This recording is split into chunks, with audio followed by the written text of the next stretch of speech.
Good morning, everyone. Welcome back to the Culture Summit. I hope you had an enjoyable evening last night and began to sample the wares of the various Edinburgh festivals.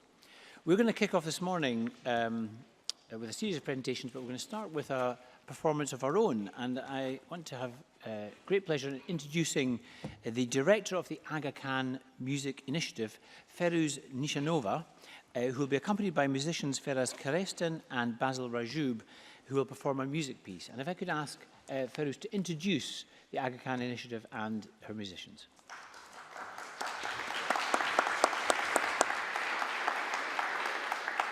Good morning, thank you. You know, we tend to view live music as a fitting and somewhat predictable closure, scheduled usually at the end of a hard day of cultural development work. Yet today we begin with it. So Edinburgh Culture Summit, my sincere thanks for doing away with tradition yet again so gracefully. I should probably mention that this does not necessarily represent the views of the artists who had to do a sound check and a rehearsal at 7:30 this morning. Me, however, I'm very grateful. Not only for being able to present yet another musical discovery and being back in the city of Edinburgh, but also I'm grateful for you for making my job this morning so very easy.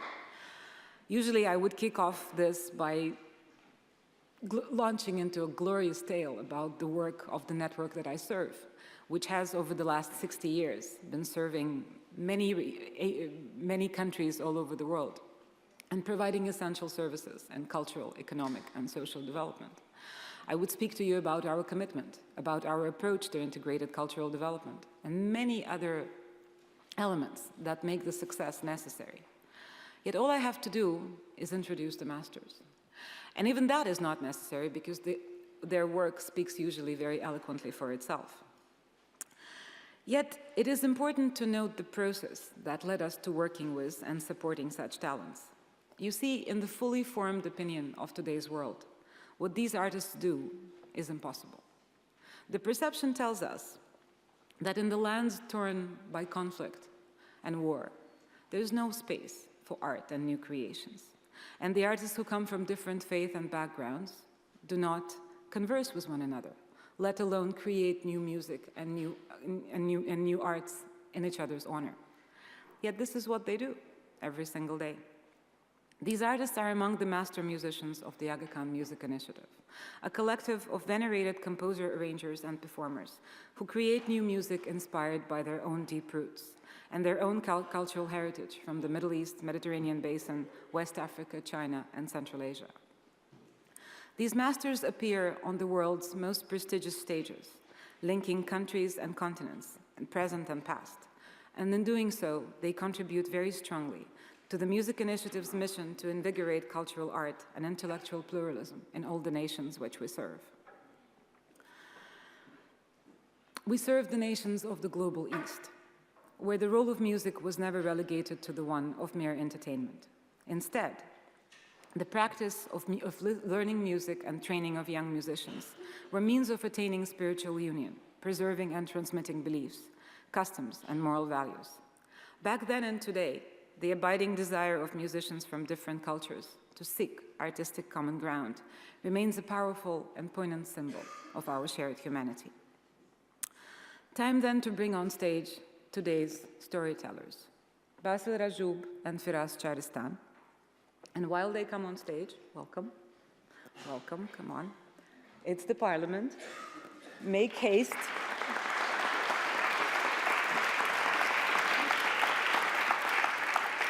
You've seen their bios in the program brochures, so beautifully prepared by the summit, so I will not repeat anything about their lives.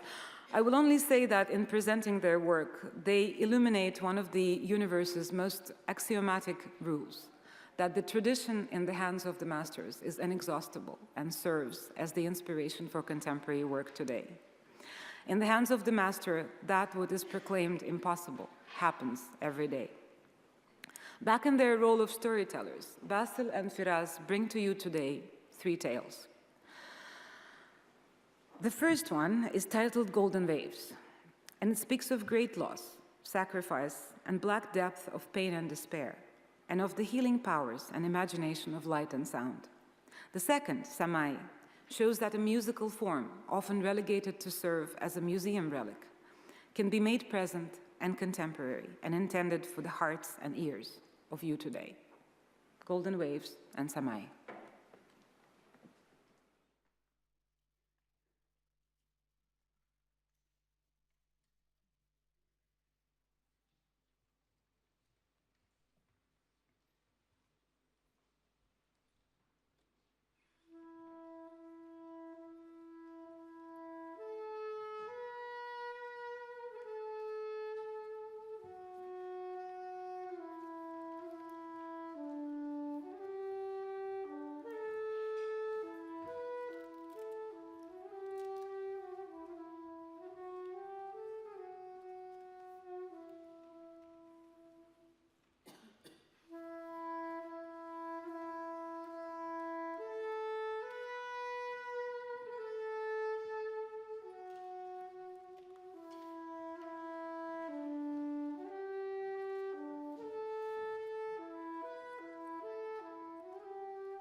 third musical tale of this morning is titled My Gypsy Home. A home that's kept only in one's heart remains accessible even when the country isn't. A home that is kept in one's heart can never be destroyed. In the words of the composer, we head out of our country thinking that we carry no luggage, completely unaware of the biggest gift that our homeland has bestowed upon us. That gift is a gift of musical knowledge and memory, which remains with us throughout many journeys, soothes the wounds, inspires creation, provides warmth and stability. The music we write in response is our gift to the homeland left behind, my gypsy home.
Firaz and Basil, thank you very much indeed for a lovely way to start our morning here in the Parliament. Thank you very much indeed. And Farouz, thank you very much for the work you do at the Aga Khan Music Initiative. Thank you. Well, after that, we're now going to move to the first of our presentations this morning, and I'm delighted to call Ong Keng Sen. Ong Keng Sen is the director of Theatre Works Singapore, which is a company drawing on all different language groups and cultures to make a transcultural theatre performance. So I'd like to invite Ong Keng Sen to make the first presentation of the morning.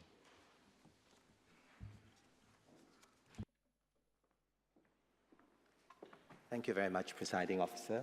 Thank you to the summit, and thank you to Jonathan. It's my real privilege to be here this morning to hear the musicians, and also last night to see Akram's performance. It was really interesting to suddenly be caught by a young dancer, and out of the blue, like some blue peeping between clouds. And sometimes you think about the exuberance and that this will be the future innovator. And I'm always moved by that kind of situation. So thank you, Akram. Okay.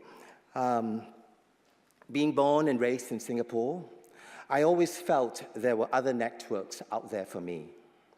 I was in a missionary school, the Anglo-Chinese school.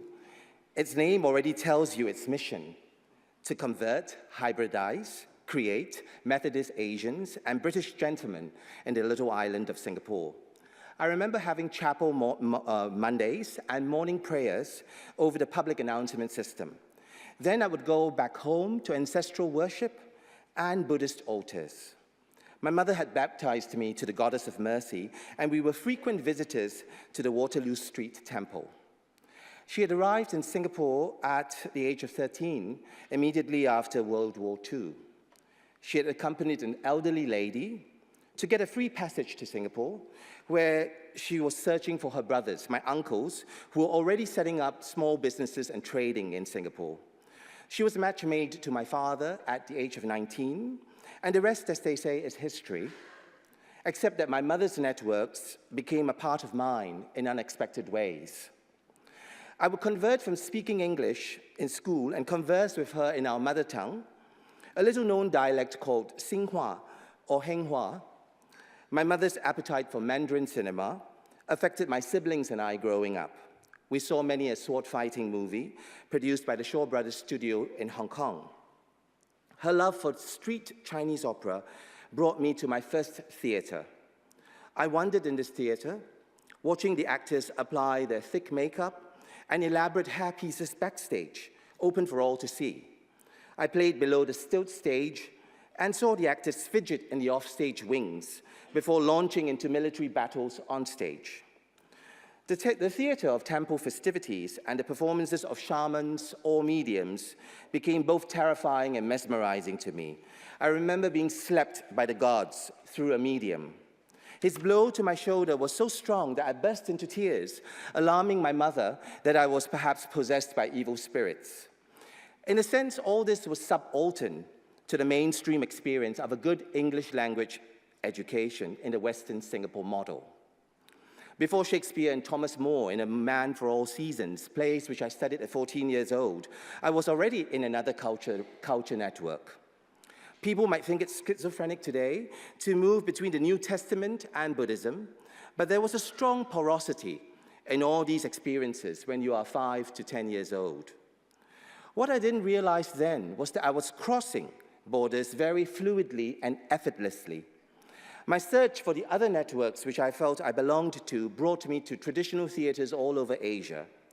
I was searching for a cosmos which was outside my urban Singaporean experience. A different way of telling stories, another rigor, another body, another imagination, and of course, another worldview. I was thirsting for all the grandmothers and grandfathers that I never had. Their contexts, their contemporary life experiences fraught with the challenges of a transforming society. I tried to translate my journey over deserts in Rajasthan and mountains in Tibet to the artists that I was collaborating with. Then you realize that what is untranslatable is the lived experience of being with. Now, I'm just going to show some slides. Ben, can you bring them on? These slides are of a research and development project called the Flying Circus Project. And here you see a first slide of a Thai mask master actually beginning his training process by giving thanks to the objects that he uses, swords, masks. And it's a very interesting beginning because you realize that it's about respect. It's not about religion. And amongst the artists there were Muslims, Christians, and this is, I think, the powerful essence of the kind of work where you negotiate borders through art. And you see here the Thai dance master actually using his feet to press on the body of the young urban dancer, and it's a kind of a body-to-body transmission of these skills, which is very, very deep in traditional performances. And during those 4 weeks every year, the dancers or the actors will learn to play music, like learn to play the gamelan, and the musicians will learn to dance. So it's a kind of moving across to things which you don't normally do to encounter the other rather than yourself and your own contexts. And it was an interesting experience to bring Tibetan monks into a kind of a context where they totally don't belong in. And it was, of course, there's a whole question of which Tibetans to bring from China. But in the end, we went to the mountains in Kunming and brought the Tibetan monks from there. You can see them rehearsing in this very incongruous situation of a rehearsal studio, and very young monks who are actually learning this dance and using this dance to enter into their belief. And you begin to realize that deep in the heart of what we do as artists and as people, I think, is belief. Not spirituality, not religion, perhaps, but belief. And they enter into the dances in total belief. And what was really fascinating about this time was the ability for the other Asian artists in the year 2000 to converse with these young monks, why they had become monks in the first place, and their life experiences. And again, because it was open to artists from all religions, all spiritualities, we had lots of Muslims talking to the living Buddha, for example, to understand the process of Buddhism in his context. Okay. So in the rehearsal studio, I tried to connect with this live experience of being with. To this end, in the multilingual productions that I've made, we have as many translators as actors. Sometimes rehearsals are like UN conferences, with translators bridging every spoken comment simultaneously into Bahasa Indonesia, Japanese, Mandarin, Korean. Sometimes an hour rehearsal may be followed by 3 hours of discussion and translation, as artists attempt to cross the inherent borders of cultures, art forms, individual choices. These translators are the lifelines of such processes, as they continue their work into informal contexts like drinking together late into the night after rehearsals. So I'm talking about the person-to-person communication that is vital in networking. At the end of social media and endless YouTube gazing is the inevitable need to ground the communication to some human connection. We become prepped to experience the world through YouTube, but this access doesn't substitute the life discovery, the encounter between the self and the other. This live research and development project that I showed some slides about took place over 18 years from 1996 to 2013.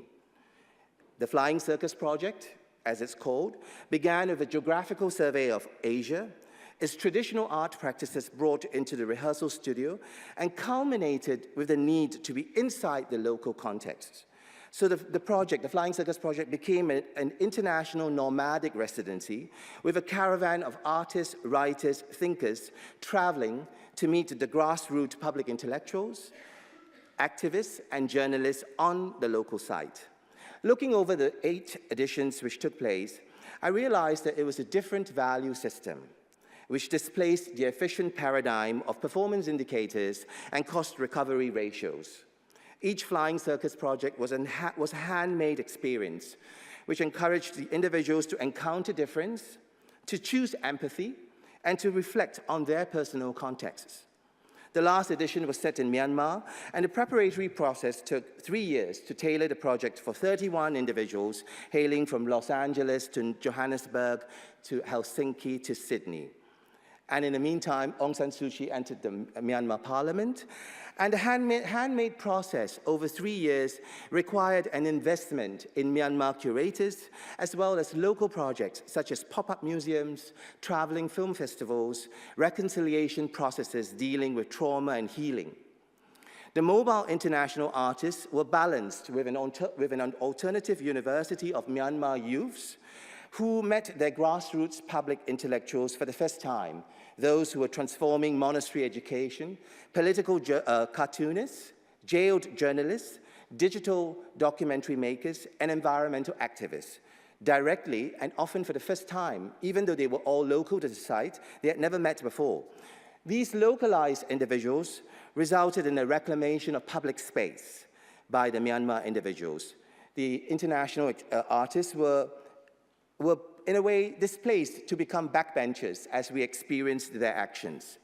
So ethical generosity, creating nothing as there is no art production, especially when the investment is for another culture, not your own culture, requires us to set aside our cynicism and to remain enchanted with the world. Today, as my mother begins to slip into memory loss and her aging process, she's still able to recount her movie experiences fresh off the boat in Singapore. She tells vividly about her going to cinemas that have long been demolished. She tells of Chinese New Year's Eve, rushing after cooking a large reunion dinner to watch 2 movies for the price of $1 in 1950. I have lost my ability to deeply communicate with her in dialect. I'm unable to tell her about my personal experiences in theater, in the art form that she kindled in me, or in the cultural process in Myanmar that I just told you. She remains like my tailbone in my body, vestigial and yet very present.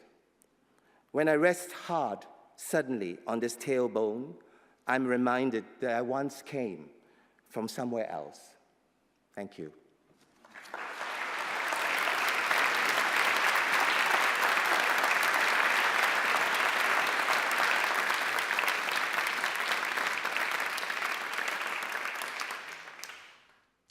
Thank you, Aung Khen Sen. And we now move on to Wesley Enoch, and Wesley is the director of the Sydney Festival. Wesley will be talking about how he discovered his own culture and sense of identity through theatre. Wesley Enoch.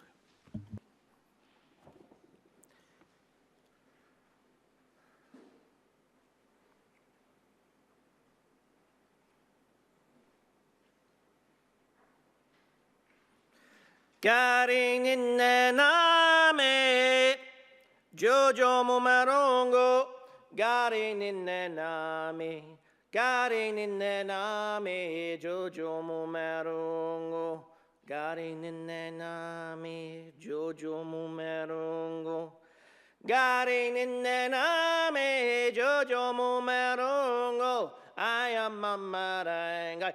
I am a maranga, jagungun marungo, garing in the nami, Jojo mumarungo. Ay. That's a welcome song from where I come from. And it speaks of an old, no need. And it speaks of an old man sitting, waving his hand. It's both a welcome and a farewell, and it's very customary for Aboriginal people to pay respects to elders and the traditional owners of a land when we're meeting, and to pay our respects. So I pay my respects to our hosts here and also the organisers of this fantastic forum. Garin and Nami is a great example for me of what I wish to add to the discussion today, the idea of cultural practice and continuity, and through this adaptation and change. I should start by saying my father, actually I have a great-great-grandfather named Fernando Gonzalez from the Philippines.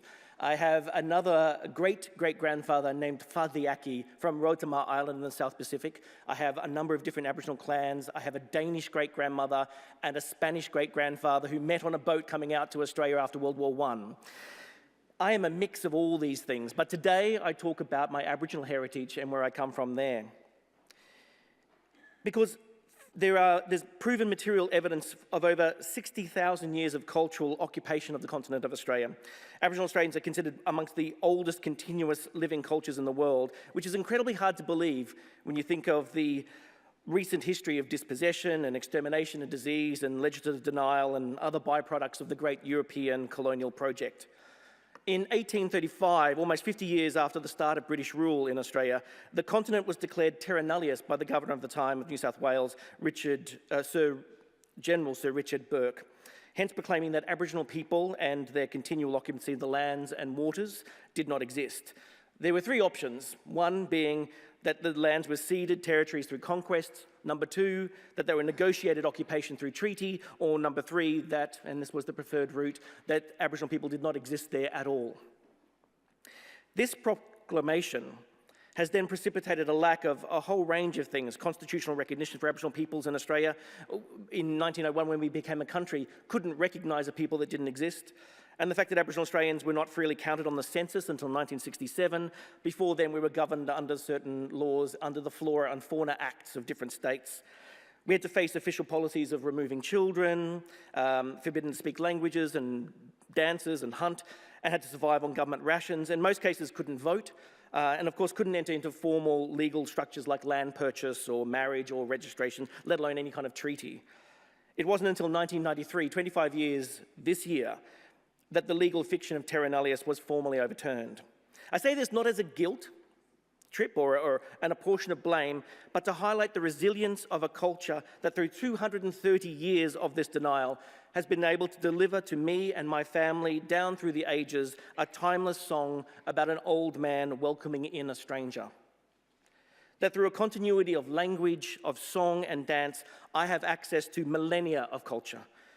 And though thoroughly modern in my lifestyle, with access to, modern technologies and international mobility and a plethora of socio-political philosophy, I see connections and continuity where others often see contradictions. There are over 500 different languages documented on the continent of Australia, many of which are in various states of disrepair. Many Aboriginal languages have a limited use of adjectives, and the lesson I was learnt that we had to rely on complex metaphors to make meanings, like many languages. Binang is the name for ear, but is also the name we use for listening.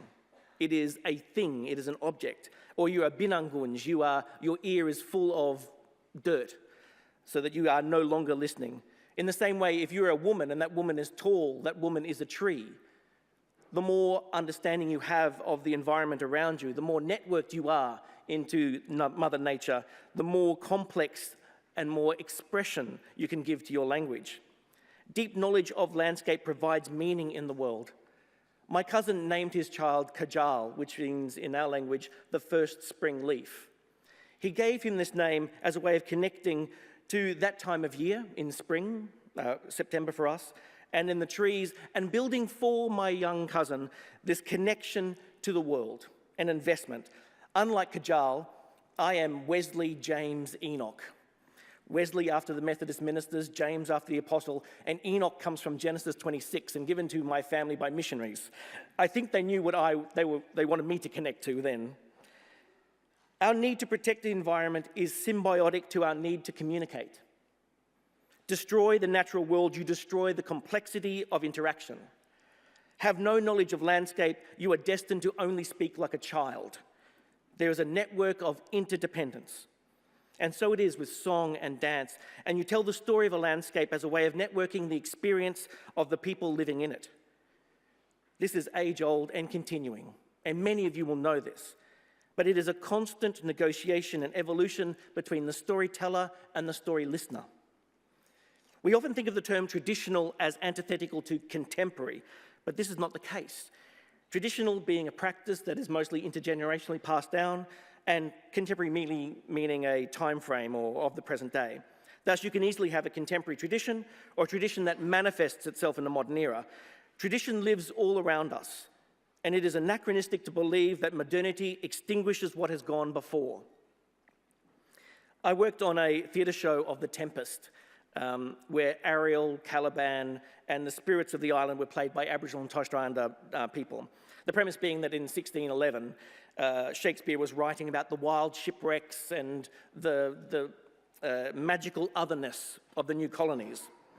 As part of the mask scene in Act 4, Scene 1, Prospero commands Ariel to summon spirits to celebrate the engagement of Ferdinand and Miranda.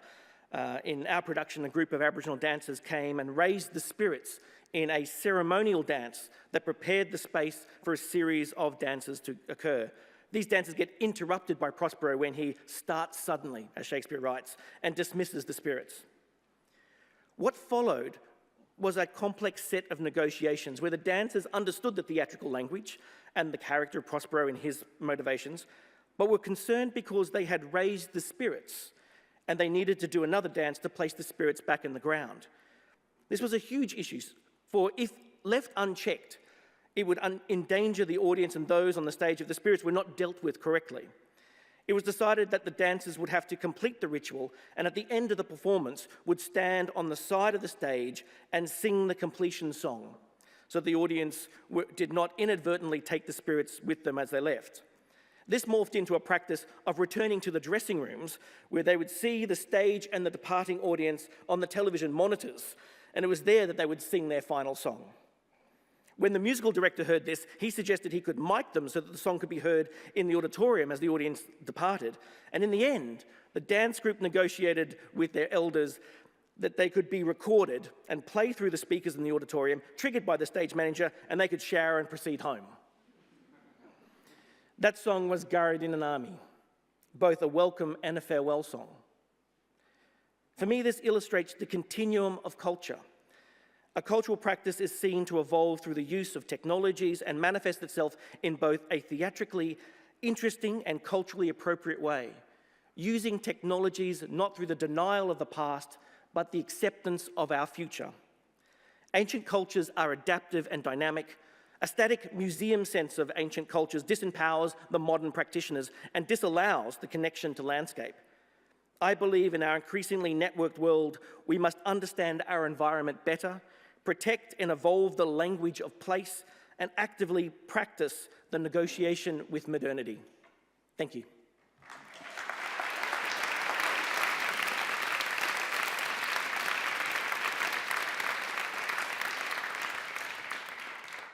Thank you very much, Wesley. And I'd now like to invite Sohair Khan, who is the lead on the Google Arts and Culture projects from the Google Cultural Institute. Sohair. Thank you. So, I can't sing, but thank you all for having me here. And I'm actually going to be showing you a presentation today.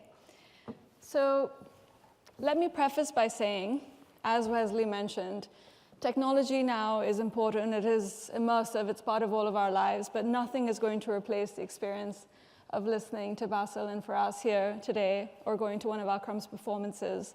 And I think that as you go through this with me, I hope you keep in mind the idea that we think of technology as something that is augmentative and that allows for access and culture, but will never replace the experience of seeing something or feeling it in real life. So to start off, how many people here have heard of Google Arts and Culture? Okay, fair amount. So just to give you a quick background, the platform was founded in 2011 by a bunch of people at Google who wanted to do a side project. We call them 20% projects. So you spend 20% of your time doing something you're interested in or you think is important. And they felt that there wasn't enough cultural content or information on the arts online.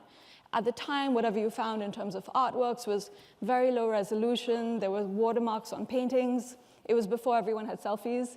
And so they set about looking to create a digitally immersive, interactive platform which allowed to share cultural content online. And we launched it with 17 of the world's art museums, from the Met, the MoMA, the National Gallery, the Prado. And I'm going to actually show you now a video to give you a little bit of a sense of what was envisaged and what was eventually built. And then I'm going to go quite quickly through the presentation, but I welcome you to come to me afterwards to ask me any questions.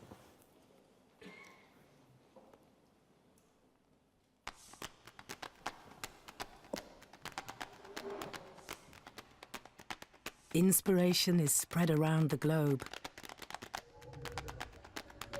across space and time, in the places we love and with the people of our past.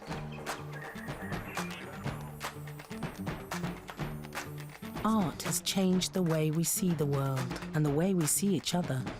We started with simple tools for food and fire, and then carved statues of myths and heroes. And we built monuments to last forever. There is so much to see, learn, and experience. With the Google Arts and Culture app, you can immerse yourself in 360-degree views using Google Cardboard. Or zoom in to reveal the secrets of a masterpiece.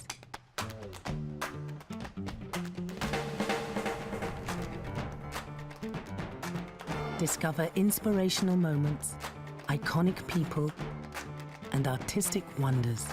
Search by time or even color. Save your favorites and share them with the world. Explore more with Google Arts and Culture. Download the app and get inspired every day. Where will you start? So download the app if you haven't already. And I'm going to talk you now through how we do this. I'm going to do some live demos of the platform. And so bear with me if things don't work. What is a platform? There's very tiny text on here, but we are an online platform accessible on your computer, on a tablet, on your mobile phone, and we now work with about 2,000, almost 2,000 institutions in over 70 countries around the world. There are about 7 million artifacts on the platform now. Each of those is individually selected, uploaded by the cultural institution. We only work with not-for-profit institutions, and we ourselves don't monetize this platform. The goal is to provide access to all of these institutions to share their artworks in a way that gives them access to a global audience. And as you can see, it's tiny numbers, but we are at Google and we care about data, and we're constantly looking to push how much we can expand the scope of these collections. We translate the content into multiple languages, and we look to using different avenues and different platforms at Google to bring this content to people around the world. We also have integrated this now into Google Search. So if an institution wishes, they can have their content featured directly on search. So what do I mean by this? I'll do a quick demo. This is google.com, and I've typed in Starry Night. What you see on the right is the knowledge panel. And if I click on this, this is actually the Google Arts and Culture platform, and that is Vincent van Gogh's artwork, which is actually owned by the MoMA in New York. You can look at it online. It's the highest resolution image of this artwork available anywhere. And you can zoom in, you can see the brushstrokes, you can see the fact that he did not prepare his canvas before painting. And then you can actually look at the entire description of the artwork from the MoMA, from the curator who takes care of this artwork, and he is basically being able to own the content that is now available online for any user that searches for it. So, as I mentioned, we're now working around the world, and we're constantly growing. We're looking to expand access. We don't say no to anybody. You could be from any country, and we would be open to working with you, to bringing our technologies and to bringing our teams to come in and to support an institution. We started off as the art project, so we thought, okay, art is culture. Let's provide a platform where we can digitize content, artworks, provide high-resolution imagery. We captured street view content, so you can walk down the halls of the Met in New York, whether you're sitting in Edinburgh or Delhi. But we realized over time that culture, as we know here today, is far broader. And so we've expanded the scope of what we cover on this platform. We looked at historical archives when we launched with the Nelson Mandela archives, and since then we've expanded on that content. We now do digitization of entire archives around the world. We've looked at the performing arts, where we launched our first virtual reality content with organizations like the Royal Shakespeare Company. We've looked at natural history, which I'll talk about a bit later, where we worked with 65 natural history museums around the world. Contemporary art. We've done a lot in Japan with intangible heritage and culture, and really look to showcasing stories around things that might not be so easily documented and might not be so easily told, but we've looked to do it in a digital format. We just launched a project on Korean heritage, also in May this year. So there's a lot there that we're looking at in terms of what's not in a museum necessarily, but how can we bring that to new audiences? And most recently, we've launched preservation, which I'm going to show you now. This is very dear to us, and I'll show you a quick video. But it is a story of our working with curators and archaeologists around the world now to think about sites or cultures that are at risk. I was recently in Lucknow in India, which is a city in the north of the country, and it's beautiful. It's known for poetry and history and literature. There's amazing architecture from the British Raj and from the Mughal era, and a lot of it is crumbling away with population growth, with new buildings coming up. And part of what we're doing is thinking about places like that and cultures like that and thinking about how technology cannot replace them or recreate them, but can perhaps help to preserve them, to showcase them, and to at least represent those stories to institutions or to people around the world. So this project, we worked with an organization called SciArc, and we documented 25 sites from 18 countries around the world. They range from the Al-Azam Palace in Damascus to Bagan in Myanmar, which I'll talk a bit after you see this. And we use technologies such as laser scanning, 3D printing, augmented reality, street view captures, drone view imagery captures, high-resolution photography to look at these sites around the world, to bring them online, but also to make them accessible and hopefully also enjoyable for people to explore, whether you're on your phone or on your computer. So watch the video.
So I hope you'll look at it online. A couple of things about this. So Bagan in Myanmar was actually destroyed by an earthquake in 2016, and this imagery was captured before the earthquake. That was obviously just fortuitous. So it is now actually the only place you can see these temples. You can go inside, you can look around them. It is amazing, and you wouldn't be able to do that otherwise. And secondly, it is actually now all open source online, all of the data and all of the imagery. So although we've created augmented reality experience for some of the sites, we've had developers coming up and downloading some of the imagery and creating their own AR experiences on their smartphones using the new API. So there is a lot of possibility for making this a collective experience for people in different countries. I'm going to very quickly show you this to give you a sense of a very different type of project that we did. This is on fashion. We worked with about 200 institutions around the world to tell the stories of fashion as heritage. This was 40 countries. We have about 30,000 artifacts documenting the history of fashion as heritage around the world, and it was called We Wear Culture because of that. We had tons of virtual reality films, street view captures. I'll show you the video, and then I'll show you the platform very quickly.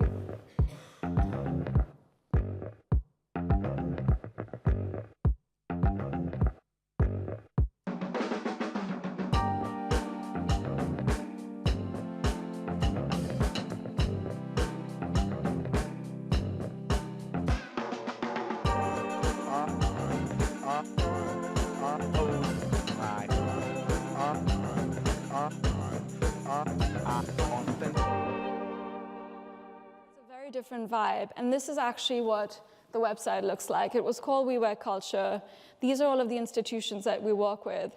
And you just scroll down. It's like any website. You can explore the various artifacts. You can look at chapters. This is cool. It's a color palette of fashion. So this is all 30,000 artifacts, and it's just simple machine learning. And you can look at them by color. So you could have a very sort of fun experience exploring.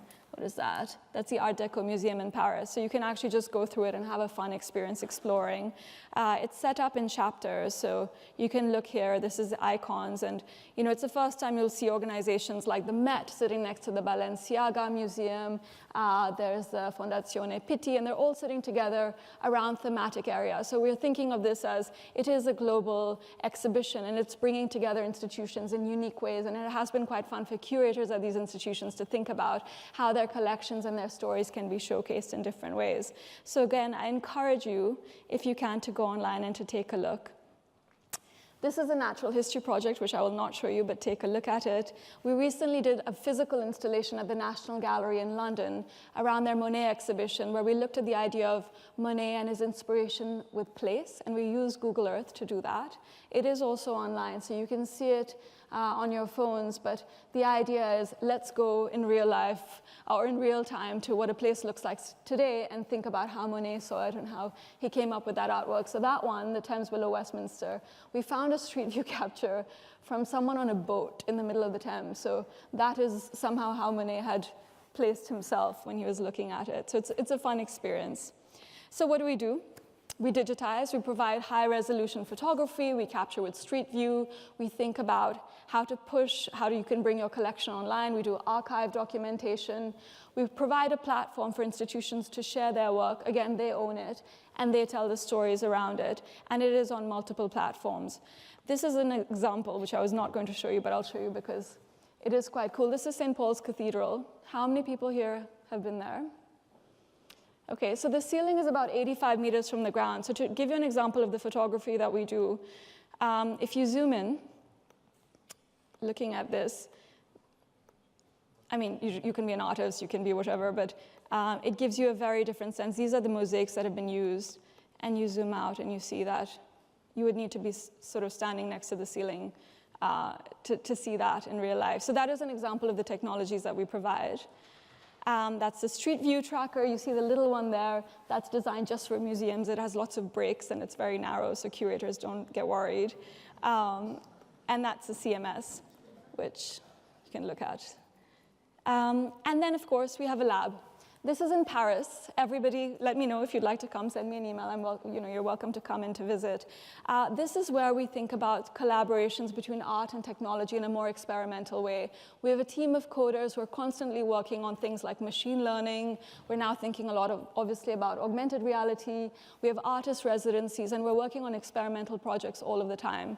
This is where we think about things that might not necessarily make it to the platform. An example of a collaboration we recently did was with Paul Smith. He loves color. And so we've actually built into the platform a new feature called Art Palette, where you can take a photo of a flower or an ice cream cone or your dress, upload it to the app, and it will pull up, out of the 7 million paintings on the platform, it will pull up all of the artworks that match that color palette. And then you can do what you want with it. You can design something, you can be inspired, you can think about your next graphic design output, whatever it is. So we're thinking about ways of playing with these technologies to possibly make them useful to creative people as well. So check it out, it's on the app. And then I'm gonna end with this, Google Cardboard. How many people have seen a Google Cardboard? Okay. So a Google Cardboard is a VR viewer for virtual reality. It's made of cardboard. It costs about £5, so it's very accessible. And it was invented by Damien, who sits in our lab in Paris. He's our chief innovator, but he's our chief tech innovator. But he was eating pizza one night, and he actually took a box of pizza and invented the Google Cardboard, which is now used by schools and students all over the world and by different people to, you slot in your smartphone and you can have a VR experience from the comfort of your home. We've thought a lot about the applications of this, and one of the biggest applications which has come out is education. And we launched Google Expeditions a few years ago with the idea of bringing immersive experiences of cultural sites and places around the world to students who, in many cases, will not make that field trip, to India or to Australia or to Edinburgh. So I'll show you this final video. You could pick anywhere in the world that you want to go. Where would you want to go? I would like to go to the moon. Thailand, ancient Greece, India. To Nigeria, my homeland. One or maybe all of the 7 wonders of the world. When you explore different places, you have the chance to actually learn something new. You want to be able to show the kids that there's something outside of your community that you could go to and learn from, and that there's other places you can visit. All right, so let's do our objective, and we'll talk about the lesson for today. We're gonna take a field trip to Verona, Italy, to see the place where Romeo and Juliet lived. I'm going to take you on this field trip under the water. Okay, you guys ready? Pick up your devices. And look in your cardboard. What is that? I see a shark. Whoa! It allowed us to go somewhere we wouldn't normally be able to go. Are we in China? This is the Great Wall of China. We got to see the place itself so we could actually understand what she was talking about. How long would it take to walk the length of the Great Wall of China? So much more enriching than just showing them a picture or just having them read about it. This device can actually make us go to places that we've never been before. It brings the lesson to you. You have to see it for yourself to believe it. There's so much other places to see, so you know that it's never going to end.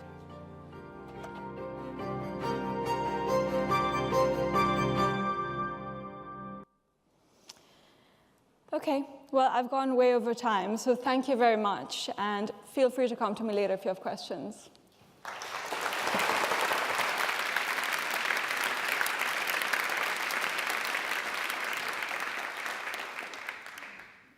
Thank you very much indeed, Suhair.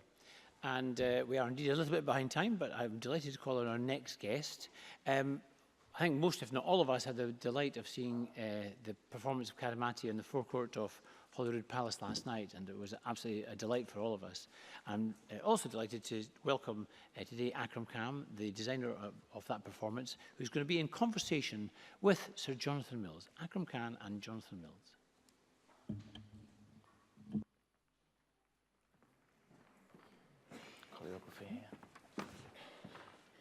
Good morning, ladies and gentlemen. Can you hear me? Very good. We're on. I'm standing still here. Akram's slouching because he has the most perfect posture and I don't. Akram's had quite a week. He was in a monumental performance at the Festival Theatre, and he had, and we all saw, the opportunity to work with how many young dancers from around Edinburgh? About 270. 270 young dancers around Edinburgh last night. Yeah. So we're going to talk about some of the things that Akram cares about in terms of a networked world, because he hasn't had much time to think about it outside of the dance studio and outside of the performance. So this is a conversation that starts, does it not, with a taxi ride in Sydney. Tell us about that. First of all, I want to apologize to anybody who's heard the story, particularly to my marketing and press officer who's heard the story a million times. But I haven't heard it. But you haven't. And, well, I'm sure none of you will have heard it. And I also want to thank you and all of you for inviting me here to speak. The taxi story, well, I was at the Sydney Opera House performing. It was the 4th show. I had 5 shows, the 4th show. And it was a performance I was doing with Juliette Binoche. And I was on my way back to the hotel. I could see the hotel, and I decided to take a taxi for some reason. I didn't want to walk it. Because you were exhausted. Yeah. Funny that. And I decided to take a taxi. I was waiting for the taxi arrived, I opened the door, and this rude couple behind me assumed I opened the taxi for them, the door. And they got in. And they rolled down the window. The taxi wouldn't move. They rolled down the window eventually and said, "Are you Akram?" I said, "Maybe." They said, "Were you in the performance at the opera house?" I said, "I'm not sure." I was a bit peeved off. Anyway, they took my taxi, and then they realized it was me, and they said, "Thank you so much for the show," rolled up the window and left. The second taxi arrived 5 minutes later, and I opened the door, and it was the first time in my life that I needed to hear my father's voice. I don't really have a phone relationship with my father. It's mostly with my mother. My father doesn't know, or I don't quite know what to say to each other. It's that kind of relationship, on the phone anyway. But I needed to hear his voice, so I called him. I didn't know what time it was in London. And I think I woke him up, because he was... It would have been very late. Yeah. Or very early. Very early. And I said, "Abba, are you all right?" He goes, "What do you want?" So I assumed I woke him up, or maybe that's just his personality. And I said, "Nothing, I just..." and I didn't know what to ask him. And he said, "Are you in trouble with the police?" I said, "No, Abba, everything's fine. I have a question for you, but I'm not sure what it is." And he said, "Do you need money?" I said, "Abba, I'm 30, whatever. You know what? Don't worry about it. I'm sorry I woke you up." And he put the phone down, I put the phone down. And I spoke to him in Bengali. And then the taxi driver turned around and asked, "Is your father's name Musharraf Hussain Khan?" in Bengali. And I was wondering, did I mention my father's name while I was speaking to him? Of course I didn't, because in our culture we don't say our parents' name directly to them. It's very disrespectful. So I was like, "Oh, that's a lucky guess, very lucky guess." And I said, "Yes, it is." I was quite positive then. And then he said, "Can you answer me one more question?" I said, "Sure." He said, "Is your father from Algijar?" Algijar is a small village in Bangladesh. I'm guessing there are 200 people in the world that know that place. 195 of those people still live there. The other 5 are my mother, my father, myself, my sister, and I presume this taxi driver. So I'm getting tense now, because it's very specific information. And it kind of freaked me out. I was thinking, I'm in Australia, I'm not in America. Why CIA? Maybe FBI? I started getting paranoid. We have ASIO. We have, yeah. And I said, "Stop the car." I said, "Stop the taxi." And he eventually stopped the taxi, and I was getting out. And he said, "Please, just tell me, just tell me, is he from Algijar?" And I needed to know how he knew. So I said, "Yes, he's from Algijar. How do you know this?" He says, "I've been looking for your father for 35 years. He was a childhood friend of mine in this village. Your father had big dreams, and he wanted to do accountancy, and he wanted to open a restaurant. He loved his working with hands and cooking. And so both of us couldn't live our dreams, so I saved a bit of money, and I gave it to him, and I said, 'Go live your dreams.' So he went to Dhaka, the capital, got a degree, eventually immigrated to London. I was born there. He opened a restaurant. Many years later, this friend, this childhood friend, is seeing my father's name pop up and his stories, because of me, in the newspapers in Bangladesh. And I said, "This is unbelievable." So I called my father, and I said, "My father has to speak to you." So I called him up, and he said, "What do you want?" I said, "There's a man who needs to speak to you." And he says, "Who is he?" And I said, "Oh, how would my father know you as?" He said, "Say Billu Bhai." Bhai is brother. Billu is my nickname. Only he would know that, because he used to call me that. So I said, "It's Billu Bhai." There was silence. And it was the first time I heard my father cry. And I went back a year later to Sydney Opera House, and I invited my parents to come.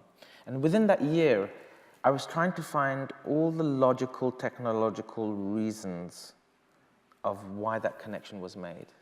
How did that happen? What are the chances of that happening? And my parents were in the audience. He was in the audience. I stopped the show in the middle of the performance, and I told this story. And a couple, after the show, came to me. It wasn't the same rude couple. It was another couple. Came to me and said, asked me, "Did you know that couple that got in their first taxi?" I said, no. I think they were the audience members, and they just thought I'd opened the door for them. And I said, well, maybe they were your angels, because if they hadn't got in the first taxi, you would never have got in the second one. It's quite a story. Akram, it's also, in a sense, the story of your own life, in the deepest sense, but it's a story that I would like you to take a step further and ask you another question. Born in London, but of a background that you've just described from this very specific village that your father grew up in and your mother in Bangladesh. When I see your dance pieces, and we brought Akram not just with Xenos this year to the festival, but in 2014 with a wonderful piece called Gnosis. And I'm sure many people in this room know your work because you are quite ubiquitous, you travel widely. But it strikes me that you have found, I mean, Xenos alone is a great example of what I think is the arc of your own knowledge and experience. It starts with traditional classical Indian music, and it ends with a rendition of the Mozart Requiem. So what could be more about a bridge between the place of your heritage and the place of your birth? Could you say something about that in the way that you approach dance? Yeah, I mean, I grew up in a very kind of interesting environment because it was very confused. I think the people around, my parents were very confused. My father is a Bangladeshi man who owned a restaurant, who wanted to actually be an actor, but he loved cooking at the same time. So the chef direction came in his way. My mother was a literature expert. So she told me stories from Greek mythology to Indian mythology to Islamic stories, many religious stories. So I grew up with that, but my mother was also working at the factory when she first moved to London, and she was working in Decca, the record company. And so on one side, above the restaurant where I lived, my father would be playing Bollywood films, and my mother would be playing the records that she got from the Decca record company that were scratched. And there were Tom Jones and Cliff Richard. I think it was Tom Jones mostly. I think she was a big fan of Tom Jones. And so I had this kind of chaos of Bollywood versus Tom Jones. I can't quite detect that in the way you dance, but I will believe you. I'm sure we all will. Well, the body, for me, the body is a museum. It absorbs everything. This is the most profound museum because it's also adapting with time. It's changing. It's transforming every second. So I grew up with that, but I also grew up with watching Michael Jackson. Michael Jackson had a huge influence on me. Fred Astaire, Charlie Chaplin, Bruce Lee, Muhammad Ali. These were my superheroes, but these were my food that my body soaked in, these cultures, but also classical Indian dance. Because I think my mother and father got nervous because I was tending to move towards more Charlie Chaplin and Michael Jackson, and they wanted me to do something a little bit closer to home, so they put me into Indian classical dance. And then I went to contemporary dance many years later. Actually, I went through Mahabharat, Peter Brook's theatre. I was very lucky to work with Peter Brook at the age of 13, and that was really a very important moment of my life because that shaped my thinking of today. He did. And then many years later, I went to university because I was running away from my community that wanted me to become a mathematician because my mother's father was a genius mathematician. He was 2 times gold medalist. And they assumed that if my mother was into literature, maybe her son would be a genius math. So I grew up thinking I was a genius mathematician for many years because it's the power of belief. And people believed that I was a genius, my community, until I failed. I think 3 times I got U, which is unclassifiable, or unclassified, 3 times to convince my community that I was not a maths genius. But what was interesting was by default, I became fascinated, because I believed I was so mathematically in tune, I became fascinated by patterns, patterns of movement, patterns of behavior. So by believing I was a mathematician, something else came out of that. And that deviation was very interesting. And in a sense, I also didn't want to continue with university with anything that had to be behind a desk. So I applied to a university that somehow accepted me. I lied my way in, actually. So why don't we do just one thing to conclude? Okay. Why don't we get you out of behind that desk? Oh, yeah. And show us one of your patterns. No. No. If you show me yours, I'll show you. No. I've got no pattern. No. I'm not warmed up.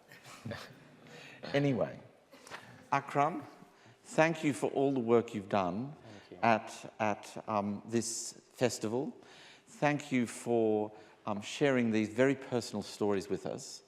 And I think there's no better example of the networked world we live in than that taxi ride from the Sydney Opera House to your hotel in 2009. We salute you. Thank you. Thank you. Thank you.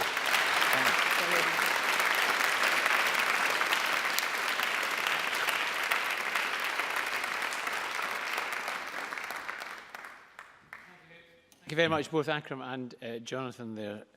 That was utterly fascinating. I'm now conscious we would like to move on to first of our ministerial responses. And I'd like to invite, from Indonesia, the Director General of Culture, Dr. Hilmar Farid Setiadi. Dr. Setiadi, thank you. Thank you for the opportunity.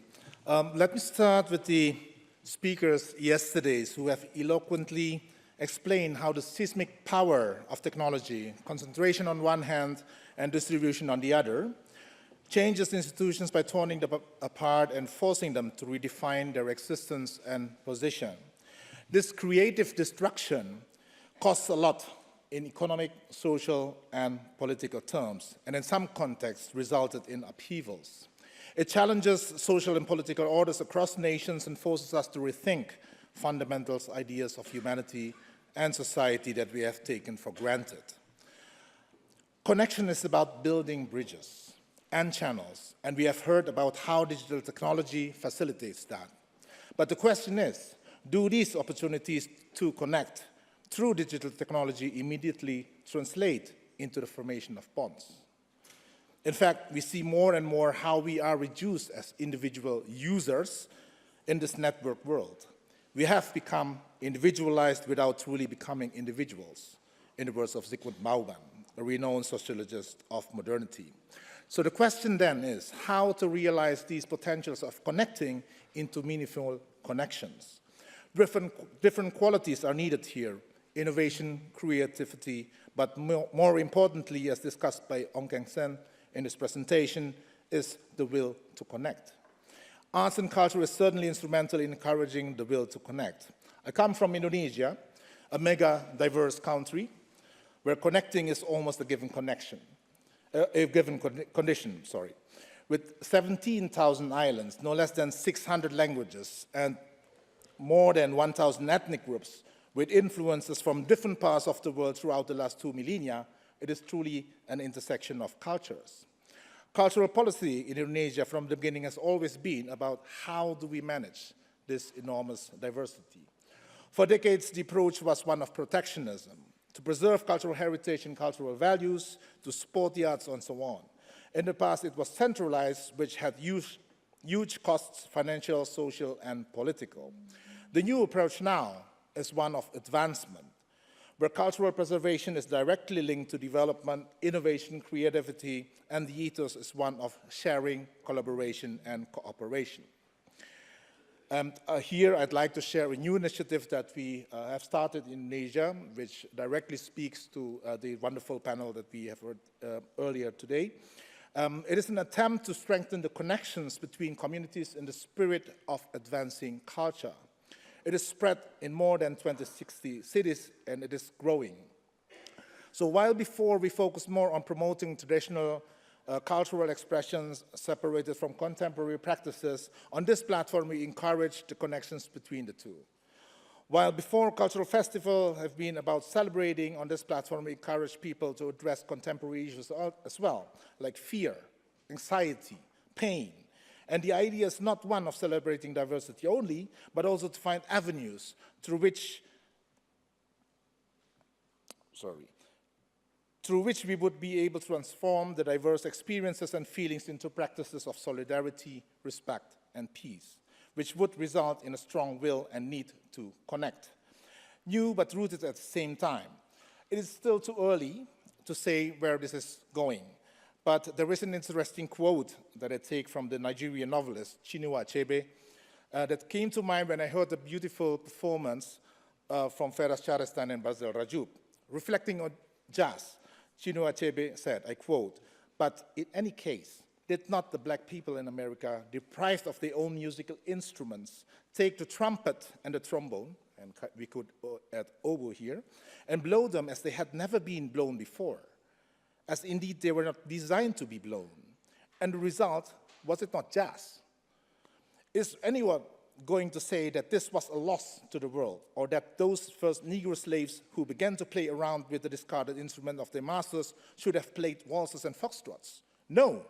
Let every people bring their gifts to the great festival of the world's cultural harvest, and mankind will be all richer for the variety and distinctiveness of the offerings. So this is what I have to say. Thank you for the opportunity and also the invitation to participate in this excellent summit. Yesterday, I actually looked into the archive, and Indonesia was actually presented 60 years ago at the Edinburgh Festival. And this is, my presence here is also to reflect our continuous support to this great effort, and consider this also an invitation to come to Indonesia and to participate in that platform Indonesiana. Thank you.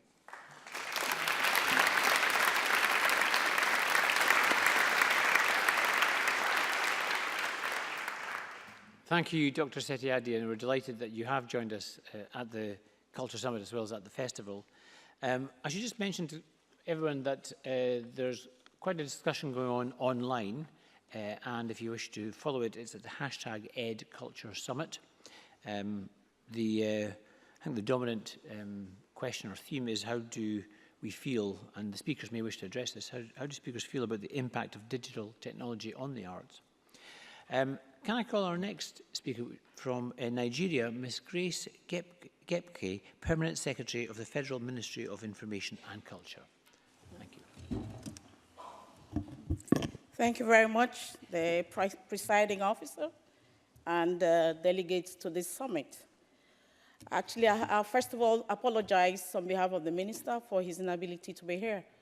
He was actually ready to come, but he was now given an assignment, official assignment. That's why he is not here. And he has asked me to just step into his shoes for a few minutes as I make this intervention as approved by him, right now. The strength of Nigeria is its cultural diversity. I'm actually making this presentation on our own perspective, Nigerian perspective. We are diverse in terms of language. We have over 500 languages in Nigeria. We are diverse in music, arts, belief, religion. Religion, we have Christianity, Islam, and traditional religion. Drama, paintings, cuisine, architecture, crafts, fashion. In every aspect of our life, we are diverse. In order to galvanize the creative ingenuity of our people, bonds of friendship, insight, and goodwill are shared at different manifestations of our unique cultural heritage. The Federal Ministry of Information and Culture, which I superintend, is mandated to protect, preserve, and promote Nigerians' culture, as well as encourage development of technology and scientific studies in all spheres of our cultural life.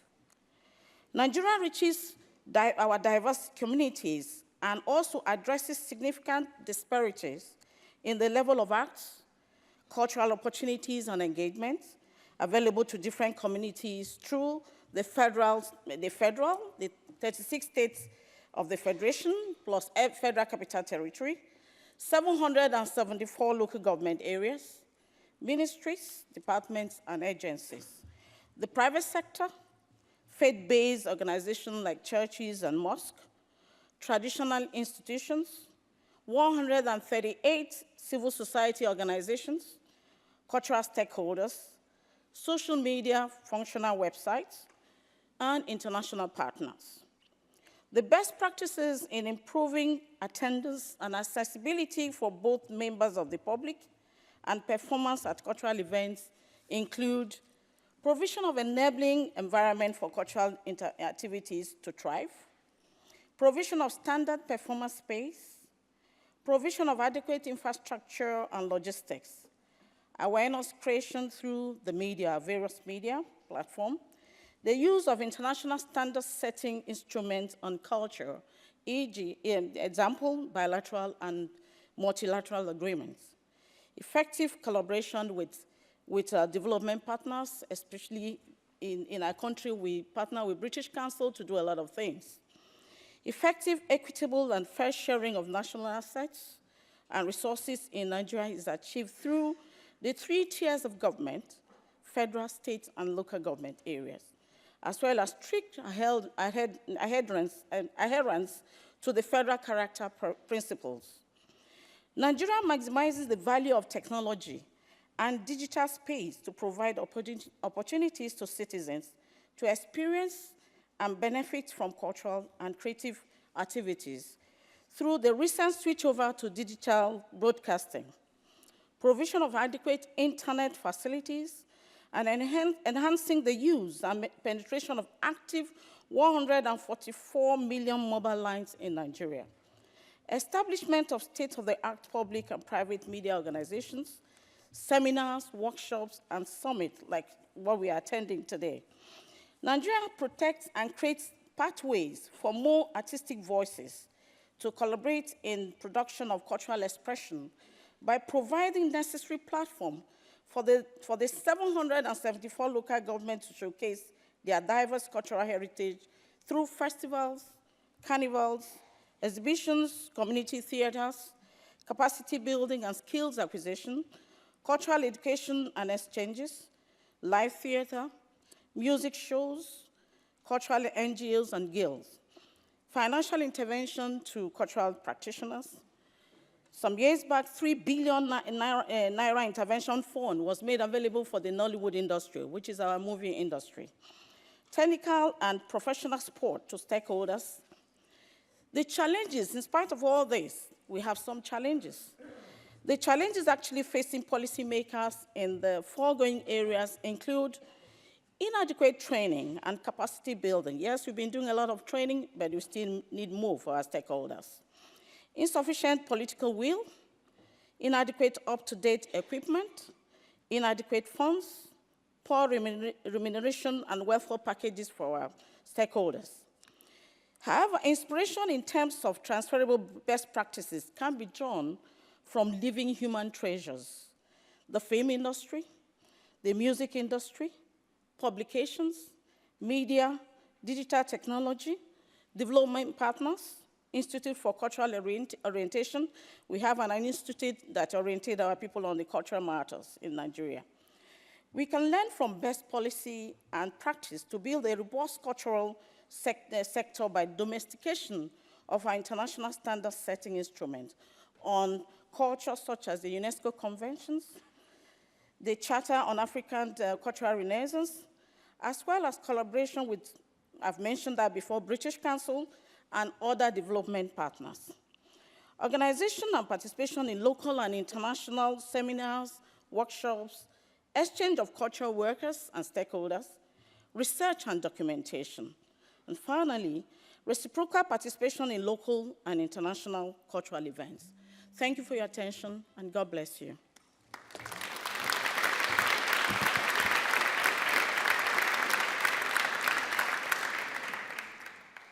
Deaconess Gekpe, thank you very much for that contribution.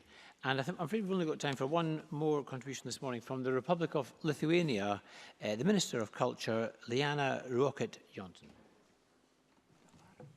No. Oh, you're not expecting no, that? something wrong. So You're not expecting to be called. Well, the good news for me is that I'm well behind time, so that's one of the best pieces of news. In the afternoon. Well, we look forward to that in anticipation. We've got a big build-up now. So I was congratulating myself last night on how well we'd all kept to time. I've totally failed this morning. It's my one duty.